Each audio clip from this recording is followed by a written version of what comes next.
যিকরা, নবীর সর্বোচ্চ সম্মান দিয়েছিলেন। চিৎকার দিয়ে বলুন সুবহানাল্লাহ। এখন আমি আরেকটু ওয়াজ আপনাদেরকে বোঝাবো, সেটি হলো নবীকে যে ওপরে নেবেন, কিন্তু এই আয়াতের পরে বললেন ফাইন্না মাল উসরি ইউসরা, এই কথাটা কেন বললেন? যে নবী কষ্টের পরে সুখ আছে, এই কথাটা কেন বললেন? আর কথা কি বুঝতে কষ্ট হচ্ছে?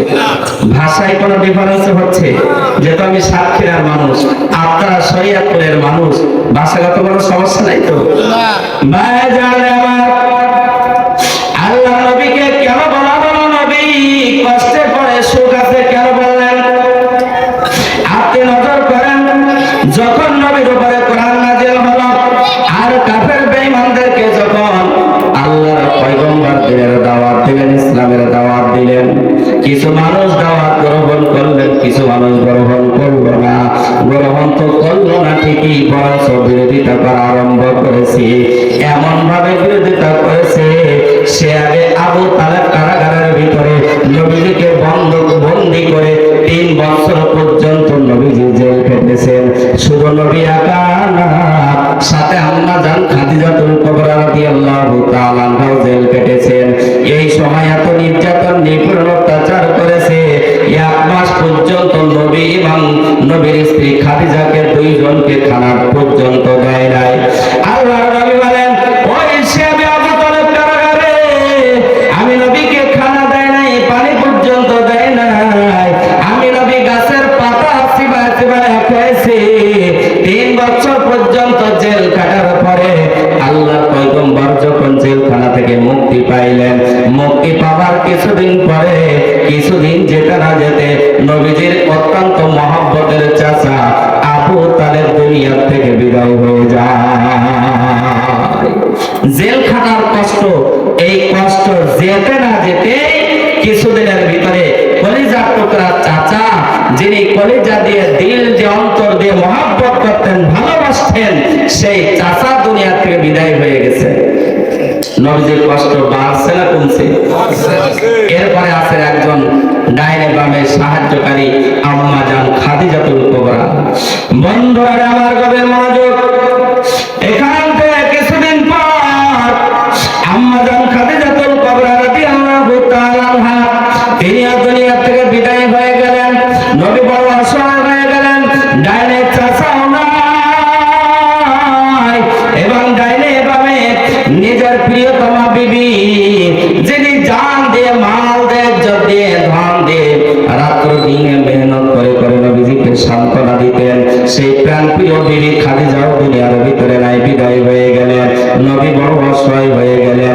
কাফের বেঈমানরা সুযোগে সদ্ব্যবহার করলো, তারা অত্যাচার জুলুম নির্যাতন নবীর প্রতি আরো বৃদ্ধি করে দিল। নবী অসহায় হয়ে পড়লেন। এরপর নবী গেছেন তায়েফের জমিনে। আমার খেলার সাথে বন্ধু বান্ধব গুলো তায়েফের জমিনে আছে। ওই তায়েফের জমিনের মুসলমান, তায়েফের জমিনের ব্যক্তি আমাকে গ্রহণ করবে, কালিমা পড়ে মুসলমান হবে। নবী আমার বড় একটা আশা নিয়ে তায়েফের জমিনে যখন চলে গেছে, ওই তায়েফের যুবকরা, আবাল বৃদ্ধ বনিতা নবীজির কালিমা পড়ে নাই, দিন মানে নাই, ইসলাম মানে নাই, তো মানে নাই, বরঞ্চ অকথ্য নির্যাতন আরম্ভ করে দিল। নিপীড়ন করলো, অত্যাচার করলো, নবীর উপরে জুলুম করলো। যায়েদ বিন হারেসা ডাকতে বলে, নবীজির শরীর মোবারকের রক্তগুলো পড়তে পড়তে জুতা মোবারক পর্যন্ত পা মোবারকের সাথে আটকে গিয়েছিল। এত বেশি অত্যাচার করলো। মসজিদে মুহাম্মদ তায়েফের জমিন, আল্লাহ পাক আমাকে সেখানে যাওয়ার সুযোগ করে দিয়েছে। জীবনে যদি কোথাও ঘুরতে যান, মক্কা মদিনা সফর করবেন, ওই তায়েফের জমিন মসজিদে মুহাম্মদ, যেই জায়গাটা নবীজিকে আঘাতের পর আঘাত করেছিল, ওই জায়গায় রক্তের ছাপ বলে পড়ে আছে। এখনো যদি ইমানদার ব্যক্তি ইশক মহব্বত আর ভালোবাসা নিয়ে যদি ওই মসজিদে মুহাম্মাদের পাশে একটু দাঁড়ায়, মনে হয় নবীজির তাজা রক্তের ঘেরান এখনো নাকে তার লেগে যায়। কত কষ্ট দিয়েছেন ওই তায়েফবাসীর কাফের বেঈমানরা, নবীকে নির্যাতন করলো, নিপীড়ন করলো, অত্যাচার করলো, জুলুম করলো। নবীজির শরীরটা ঝাঁঝরা বানায় ফেললো। নবী বেহুশ হয়ে যায়। আবার কাফের বেঈমানরা সাইনবোর্ড বানায় আমার আরম্ভ করে দিয়েছে, এমন করে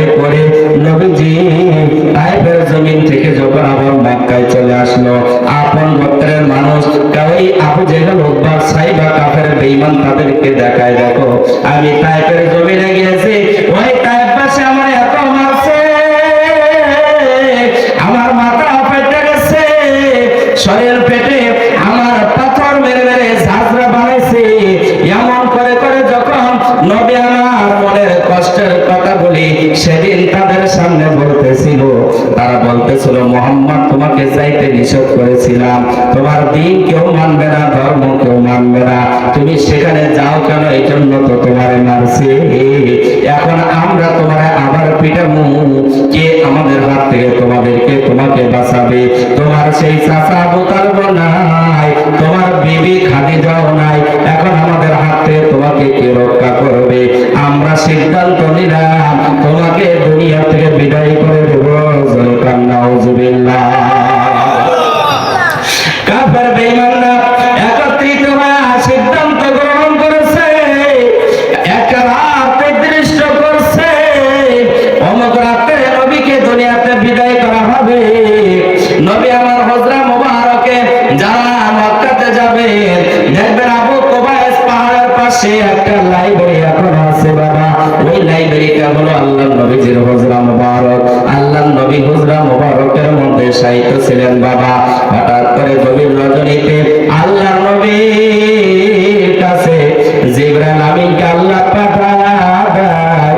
জিবরাইল দুনিয়ার মানুষ সকলে চায় আমার নবীকে দুনিয়া থেকে বিদায় করে দিবে, আর আমি আল্লাহ সিদ্ধান্ত নিয়েছি আসমান থেকে আজ রাতে আমি নবীজিকে সর্বোচ্চ মর্যাদা বৃদ্ধি করে দেব।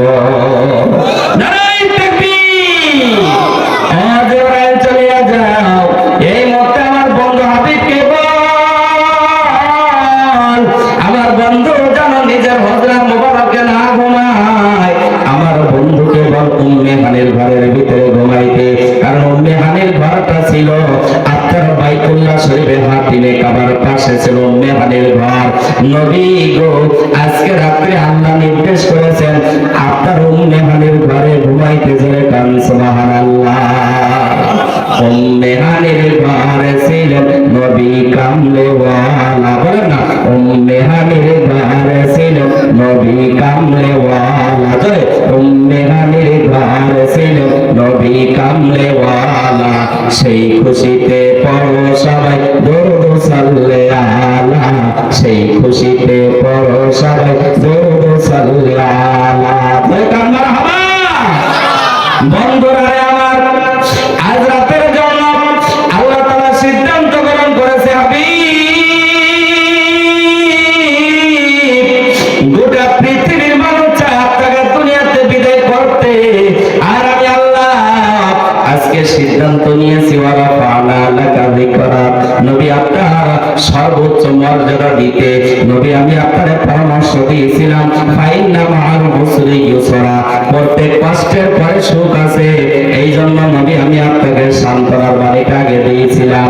আপনি যে বহু কষ্ট করলেন, সে আবু তালেব জেল খাটলেন, আপনার চাচা মারা যাওয়ার কষ্ট সহ্য করলেন, নবী আমার খাদিজার দুঃখ সহ্য করলেন, তাইফের জমিনের কষ্ট করলেন।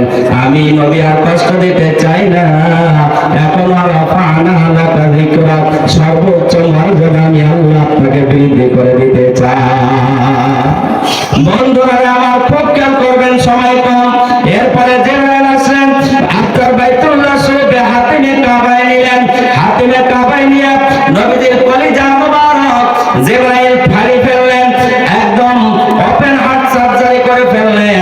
নিজের ভিতর থেকে কলিজা গুলো বাইর করলেন, স্বর্ণের প্লেটের মধ্যে রাখলেন, জমজম কবার পানি দিয়া ধুইয়া আসমান উপরে, আপনার সাত আসমানের উপরে নিয়ে যাওয়ার জন্য যত হিম্মত সাহস দেওয়ার প্রয়োজন সবগুলো ভিতরে ভিতরে প্রবেশ করাইয়া কুদরতি অপারেশন আপনার সাকসেসফুল করিয়া নবীজিকে বাইতুল মুকাদ্দাস নিয়ে গেলেন। জোরে কান সুবহানাল্লাহ।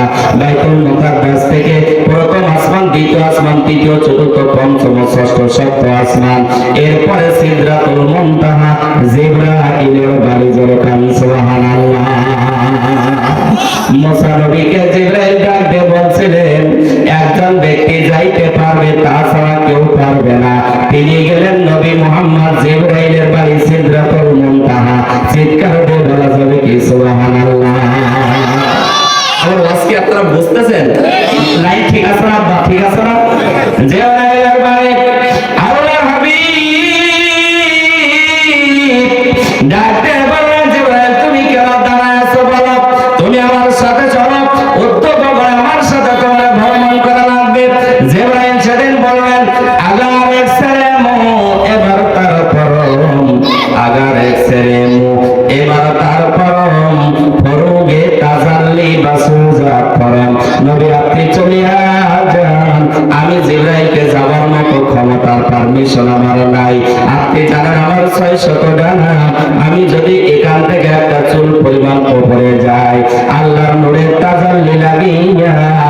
আমি জিবরাইলের 600 ডানাগুলো পড়ে যাবে, সরকার হয়ে যাবে, আমার যাবার অনুমতি নাই।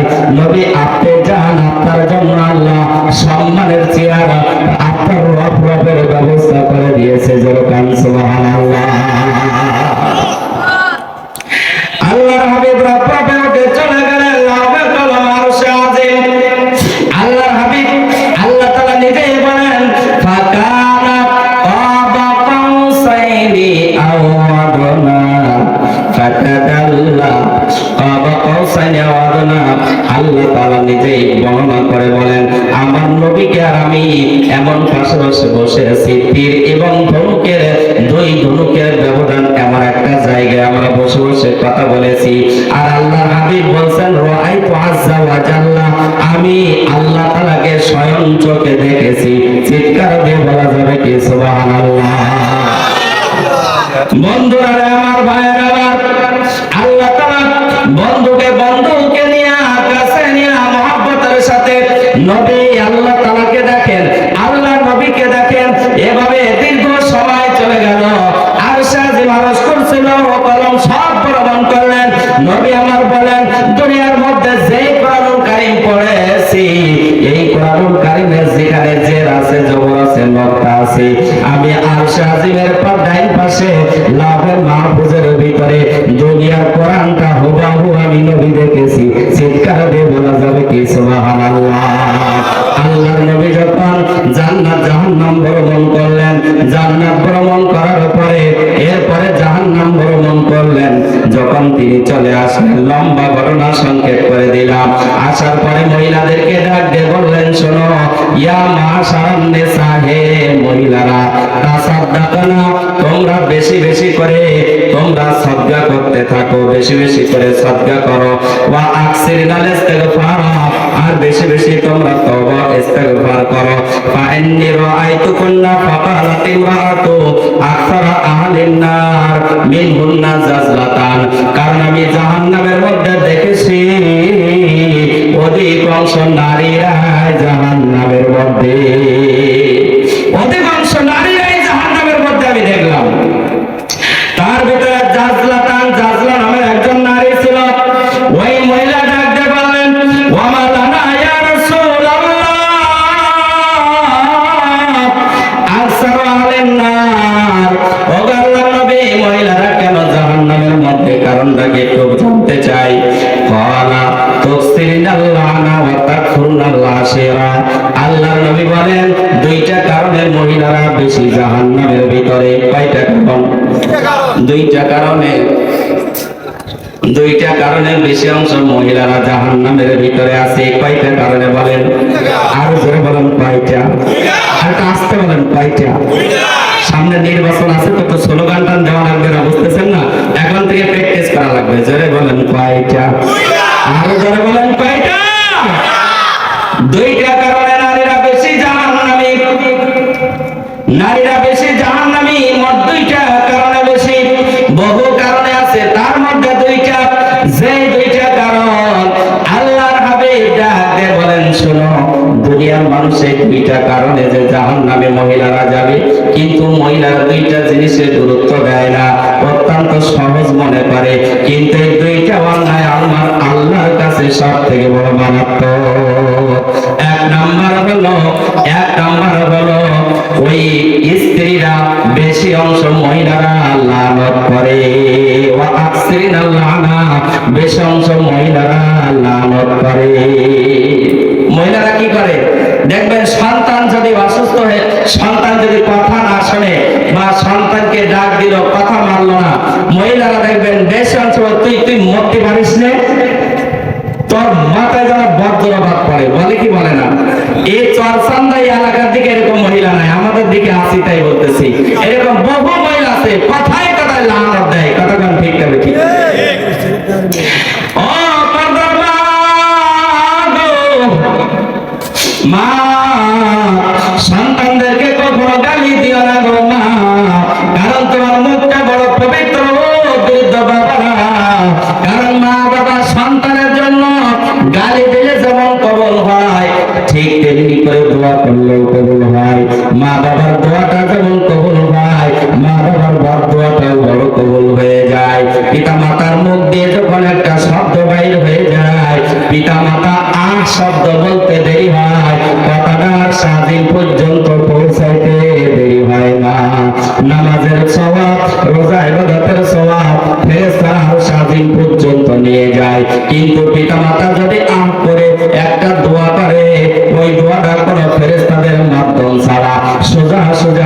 আজিমে পৌঁছে যায়।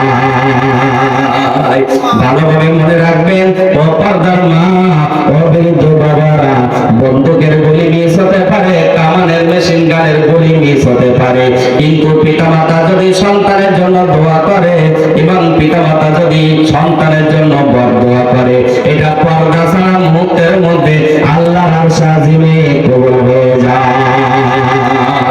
এই জন্য মা আম্মা জানেন আমার সন্তানের জন্য দোয়া করবেন, জীবনে কখনো বরদোয়া করবেন না। আর আমার যুবক ভাইরা, পিতা মাতার সাথে বেয়াদবি করবেন না, পিতা মাতাকে কষ্ট দেবেন না। আল্লাহর নবী বলেন, আল্লাহর নবীর কাছে প্রশ্ন করা হলো, হুজুর পিতা মাতা সম্পর্কে একটু বয়ান করেন। আল্লাহর নবী বলেন, কোনো বয়ান নাই, একটা মাত্র ওয়াজ আল্লাহর নবী করলেন। ডাক দিয়ে বলেন, হুয়া জান্নাতুকা ওয়া নারুকা, তোমার পিতা মাতা তোমার জান্নাত আর তোমার জাহান্নাম। পিতা মাতা যদি তোমার প্রতি খুশি হয়ে যায়, তোমার ঠিকানা হবে জান্নাত। আর পিতা মাতা যদি তোমার প্রতি নাখুশ হইয়া যায়, তোমার ঠিকানা হবে জাহান্নাম।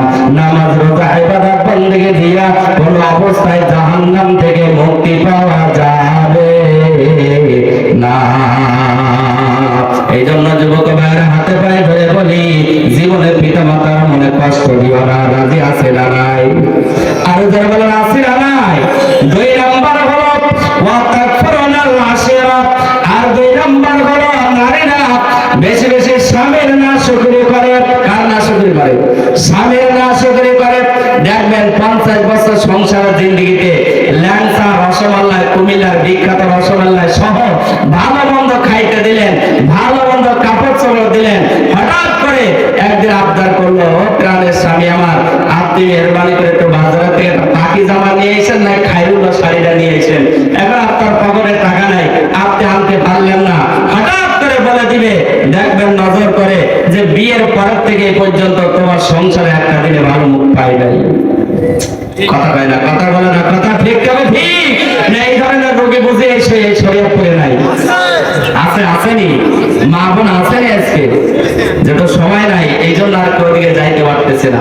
ও মা গো, জীবনে স্বামীর নাফরমানি করিও না, স্বামীর সেবা করো, স্বামীর আদর করো, ভালোবাসা দাও। যদি তুমি তোমার স্বামীর যদি তুমি মর্যাদা দাও, রাজার মতো সম্মান করো গো মা, তুমি রানীর মর্যাদা নিয়ে স্বামীর সংসার করতে পারবা। আর যদি স্বামীর গোলামের মতো মনে করো, তুমি বান্দির মর্যাদা নিয়ে থাকা লাগবে। কথা বলেন ঠিক তবে ঠিক। কারণ যেই পরিবারের ভিতরে মহব্বত আর ভালোবাসা আছে, আল্লাহ রাসূল বলেন দুনিয়ার মধ্যে ওই পরিবারটা কেমন যেন আল্লাহর জান্নাত। আর যেই পরিবারের ভিতরে স্বামী স্ত্রীর ভিতরে মহব্বত ভালোবাসা নাই, ওটা দুনিয়ার মধ্যে যেন একটা জাহান্নামের কুয়া। কথা বলেন ঠিক তবে ঠিক। দাজ্জাল মার্কা বউ যার ঘরে আছে, এই পাঁচ কথার করা লাগে না, অটোমেটিক ঠিক পাচ্ছে। কথা কান ঠিক তবে ঠিক। কথা বাস্তব না অবাস্তব? আর এখন তো যে প্রতিযোগিতার যুগ, এখন দুনিয়া কিন্তু কোনো মেয়ে কালো নাই। দেখবেন কালো একটা মেয়ে বিউটি পার্লারের ভিতরে ঢোকে, যায় কালো হয়ে বাইর হয় রক লাইটের মতো সাদা হয়ে। কথা বলেন ঠিক তবে ঠিক। নূর চমকাশাত। এই জন্য যুবক ভাইদেরকে বলবো, খবরদার তুমি নিজে পছন্দ করে মেয়ের বিয়ে করো না, বাবার একটু নজর দিও, পিতা মাতার একটু নজর রেখো। কারণ যেইটা বিউটি পার্লার থেকে সাজগোজ করে আসছে, ওইটা দেখে যদি তুমি পাগল হয়ে যাও আর বিয়ে করে রাত্রে নিয়ে আসবা জরিনা, সকালে গোসল করে উঠলে দেখবা হয়ে গেছে সকিনা। কথা ঠিক আর বলে ঠিকটা ঠিক। এখন স্বামী বলে যে এই স্ত্রী আর এটা আর ভালো লাগে না, এখন স্বামী অন্য জায়গায় দৌড়ায় আর স্ত্রী দৌড়ায় হুজুরের কাছে, হুজুর একটা তাবিজ দেন, বাচ্চা ভালো না। খোকার বাপ আরেকজনের সাথে, বুঝতেছে না লাইফটা, বুঝতেছেন? এক হাজী সাহেব কাঁদতেছে। আমি বললাম যে হাজী সাহেব আপনি কাঁদেন কেন? মেয়েটা কোথায় যেন ভাগছে। আমি বললাম হিজরত করছে নাকি?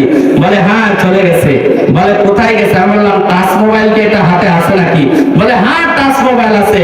বলে তাহলে আর টেনশনের দরকার নাই, টাচ মোবাইলে কাজ করে চলে গেছে। তো আপনার মেয়ের নাম কি? বলে মেয়ের নাম হলো শান্তি। বলে কারোর সাথে কি যোগাযোগ আছে?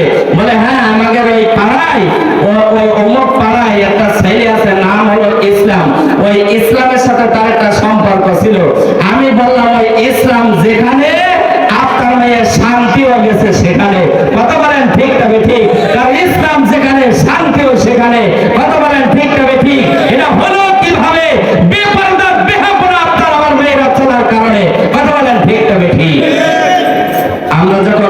শরীফ পর্দার বিষয় নিয়ে বলে হুজুরা তো আদিম যুগে ওয়াজ করে শুধু, আমাদেরকে বলে যে হুজুরা কিছু বোঝে না, আপডেট বোঝে না। আমরা তো দেখি যে আপডেট করতে করতে এখন সব আপডেট হয়ে গেছে, সব পর্যন্ত ডিজিটাল হয়ে গেছে। কথা বলেন ঠিক না ঠিক? আমার বাংলাদেশটা যদি ডিজিটাল ডিজিটাল ডিজিটাল হয়ে যায়, আমার দেশের চোর ডাকাতির হবে কি উপায়? কথা বলেন ঠিক না ঠিক? সব ধ্বংস হয়ে যাচ্ছে, সব ধ্বংস হয়ে যাচ্ছে। কি আওয়াজ করবে?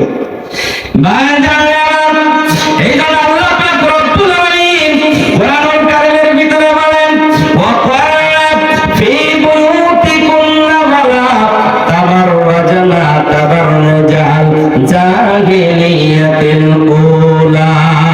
আল্লাহ পাক রব্বুল আলামিন আল্লাহ তাআলা ডাক দিয়ে বলেন, ও মহিলারা তোমরা ভয় থাকো, খবরদার ঘর থেকে তোমরা বাহিরে যাইবা না।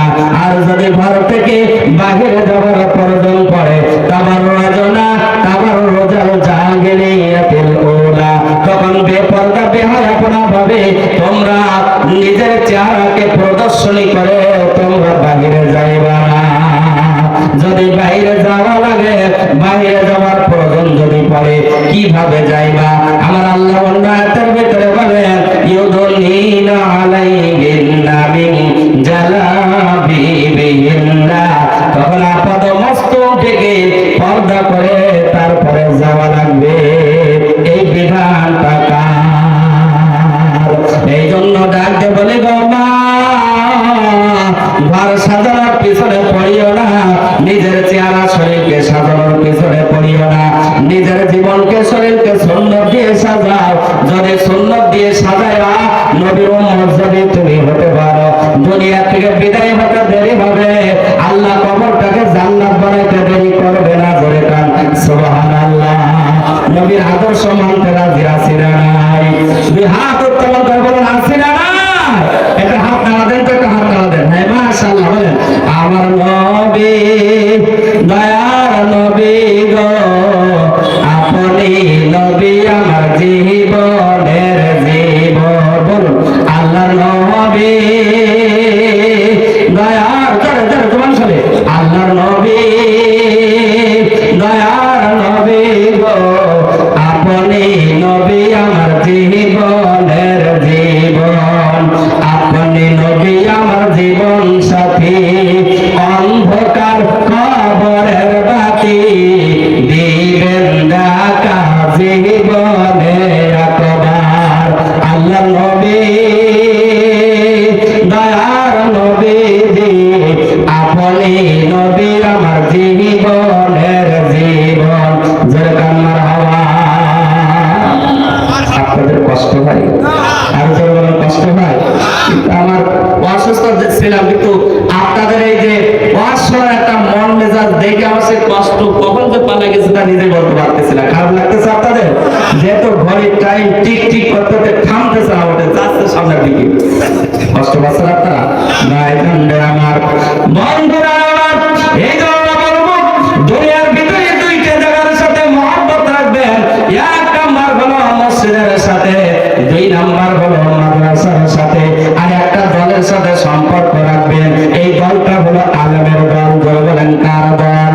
কারণ মসজিদ থাকবে যখন, মাদ্রাসা থাকবে, মসজিদ থাকবে, মাদ্রাসা থেকে ইমাম পয়দা হবে, মাদ্রাসা থেকে মুফতি পয়দা হবে, মাদ্রাসা থেকে আলেম পয়দা হবে, হাফেজ কোরআন হবে, খেদমত করবে, নামাজ পড়াবে মসজিদে। কথা বলেন ঠিক না ঠিক? এই মসজিদটা হলো আল্লাহর ঘর। জোরে বলেন কার ঘর? আওয়াজ করে বলতে হবে, মসজিদ কার ঘর?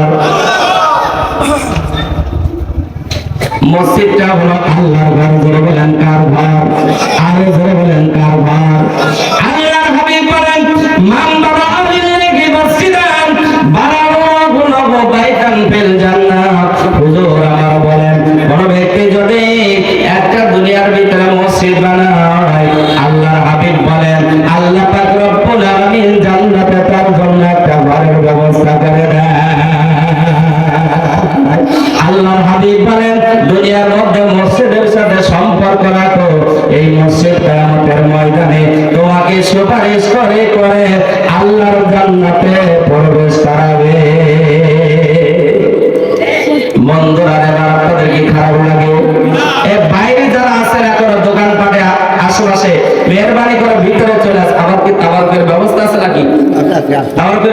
মাশাআল্লাহ তাবারকের ব্যবস্থা আছে। যারা আশেপাশে আছেন, বাহিরে আছেন, মেহরবানি করে সকলে ভিতরে চলে আসেন। তাবারকের ব্যবস্থা আছে। কর্তৃপক্ষ মাশাআল্লাহ ঠান্ডার ভিতরে এত সুন্দর পরিবেশ করেছে। তাবারক দিলেও থাকবো, না দিলেও থাকবো। কথা বলেন ঠিক তবে ঠিক। কারণ ইসলাম ইমানদার ব্যক্তি যার অন্তরে আছে আল্লাহর ভয়, কোরআনের মহব্বত আর রাসূলের ইশক মারফত যার ভিতরে আছে, ওই ব্যক্তি ওয়াজ শুনতে চায়। কারণ ইমানদার ব্যক্তি ওয়াজ শুনে আল্লাহর জন্য। কথা বলেন ঠিক তবে ঠিক।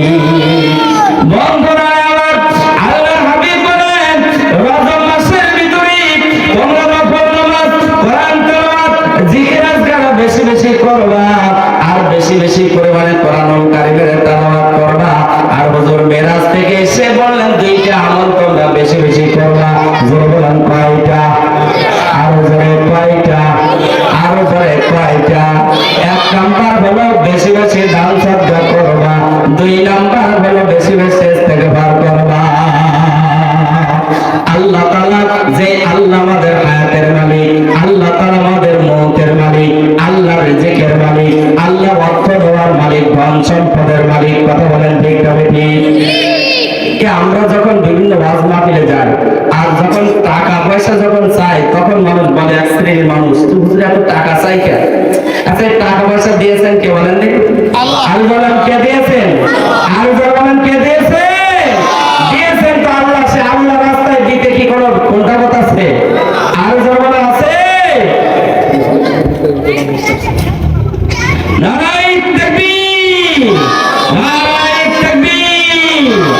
আল কোরআনের আলো ঘরে ঘরে জালো, আর হাদিসের আলো ঘরে ঘরে জালো। বাতার আগমন শুভেচ্ছার স্বাগতম, প্রধান বাতার আগমন শুভেচ্ছার স্বাগতম। মুন্সিপালের পক্ষ থেকে গোলাপের শুভেচ্ছা।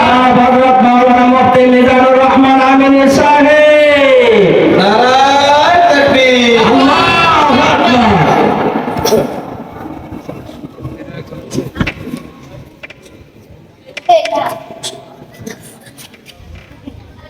বন্ধুরা আমার, এই জন্য আল্লাহর হাবিব বলেন দুনিয়া থেকে সকলকে চলে যাওয়া লাগবে। কেউ এই দুনিয়া